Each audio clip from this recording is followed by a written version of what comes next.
Hi, I'm Rachel Behar, and welcome to another Teen V segment. I'm here with Mr. and Mrs. Peimer. Thank you for being here, guys. Hi. So, I know that you are 100 years old. What is your secret? Oh, wow, you put your finger right on the fact that I am not going to reveal any secrets. I ain't going to do nothing like that. It will bore you to death. And not only that, I don't remember all those things. I don't remember what happened yesterday, which is the result of aging. However, that doesn't mean that I don't have certain observations in relation to things like this. What are some of your observations? Some of my observations are that you don't learn these things until after you've grown about halfway through the 100 years. And because until that time, you're grappling around with how to handle your life. And the result was that I came about halfway through, and I began to draw some conclusions. But those were my own conclusions about my life and my life with Antoinette. And by the way, we've been married how long now? 74 years. Oh my gosh. 74 years, yeah. So it sounds like you've always had a commitment to health and fitness. Is there anything with your health that has stayed consistent from your younger years to now? Well, I tell you, first of all, by the way, I think we ought to clear things up. I'm not the only person in this country who lived to 100 years. You're the only person we know who's lived Correct. to 100, yeah. That's what I was getting at. Mm-hmm. That's exactly what I was getting at. Because there are people who live up to 115 and so on. So I have my sights set a little further down the road. Mm-hmm. But at the same time, I don't plan to make a big mishmash out of it. I'm just going to go and do what I have to do. So I have some questions for both of you now. How did you two meet? Would you like me to tell you? Yes, I would love to hear. Would you tell her how we met? I will and where we met? I will The tell most you. prestigious place in New York City. I will tell you how we met. Okay. I was 15, and we were on the beach in Coney Island. The Leo was 21. I was 15. I didn't know anything about men or a boy that would fall in love with me at first sight. He was a unique kind of guy. He had spent already many years of exercise on the parallel bars in the park, and we spent our time on the beach with a group of gymnasts. And Leo was part of this gymnastic group, so that Leo, had been exercising all his life. Mm-hmm. From about the age of 16, he was on the parallel bars. He didn't smoke because he knew at that time, this was 1932 or 3. You don't know about those years. But he knew that you didn't smoke. Mm-hmm. So that he lived, and we lived, a rather healthy life. We spent it out of doors on the beach. It didn't cost us more than a nickel because we lived 2 blocks away from the beach. Mm-hmm. And all of his life, exercise was a dominant, important role in his life. And of course, he was an inspiration to me. I loved my pasta. Mm-hmm. I came from an Italian background. Mm-hmm. And I knew that if I was just going to eat pasta, which is something that I would love to do every day, I was not going to wind up the way I wanted to be. So we lived our lives pretty much being aware that we had to exercise, we had to eat well, we had to watch it, we had to be happy, we had to love people. When we had our children, and we had 2 wonderful, wonderful children. At the age of 25, Leo was a father of 30, and I was a mother at 25. And when Michelle was born, it was a new kind of life for us. But Leo exercised every single day. Leo would spend his time 3 nights a week. I knew it was Monday, Wednesday, Friday. Leo was at the gym. He was the guy that they would say, oh yeah, he's the guy that runs around the track.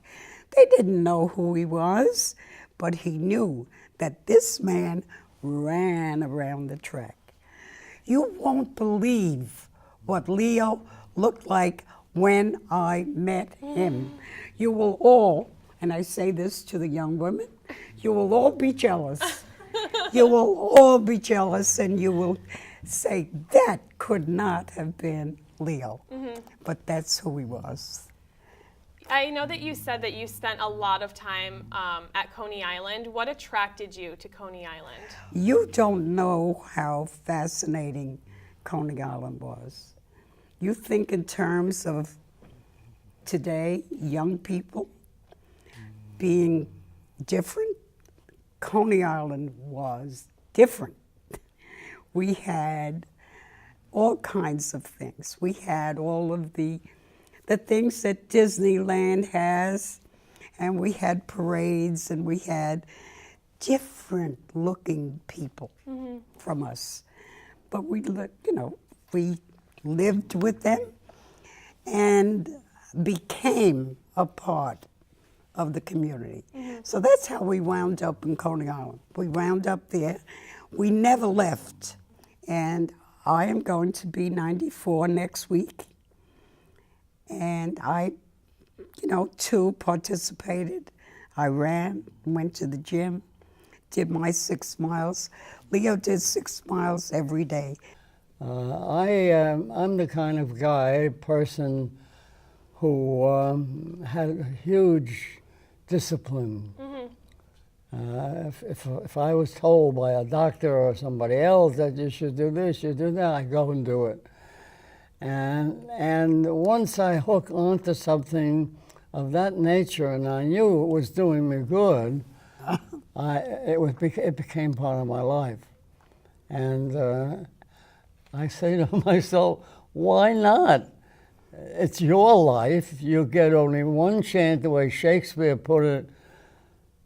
And you're born, you live a while, and you leave. And it's as sure as that. So in any case, we learned because we became the kind of people we were because of the times in which we lived. It wasn't just a question of 100 years. When people asked me the same question you started me off with. You're 100 years old now. What's your trick? How did you make it? I didn't have any trick. I made it. I lived all through those lives, and the same with Antoinette. I was involved in many other activities for equality of a way of life, improving people, jobs, and everything else. So did Anne. She was interested in those things too, because she saw her friends, how they were suffering with the poverty and everything else. So the complexities were there, and we, however, picked a way of life which allowed us to put our fingers on these complexities, and if it's no good, you work to change it. If it's good, hang on, and you know, that's where we learned, where I learned that little slogan which I hold all the time. Mm-hmm. Hold on, hold on, hold on, hold on, hold on to that plow. Mm-hmm. Hold on to the plow. Never give it up. If you're plowing something good, fight it through. And that's the slogan of the was really sung in the black churches. And keep your hands on that plow. Mm-hmm. Hold on. Don't give up. You're being treated secondhand in this country. Mm-hmm. Fight it out. But hold on to that plow. There are basically three things that I used to tell patients, and that I also used to tell even the doctors who preached a good life. The first thing is you have to eat properly. Mm-hmm. You have to eat scientifically. You have to know what you're putting into your own heart and soul, your body, your blood. Make sure that it's not destroying you. I give you an example, of course, of smoking. That was obvious. But then the rest of life, what people...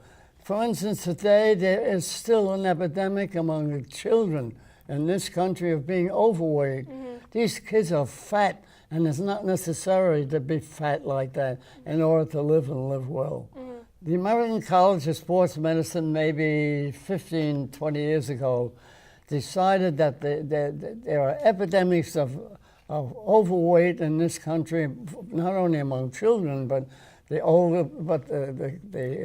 people as well.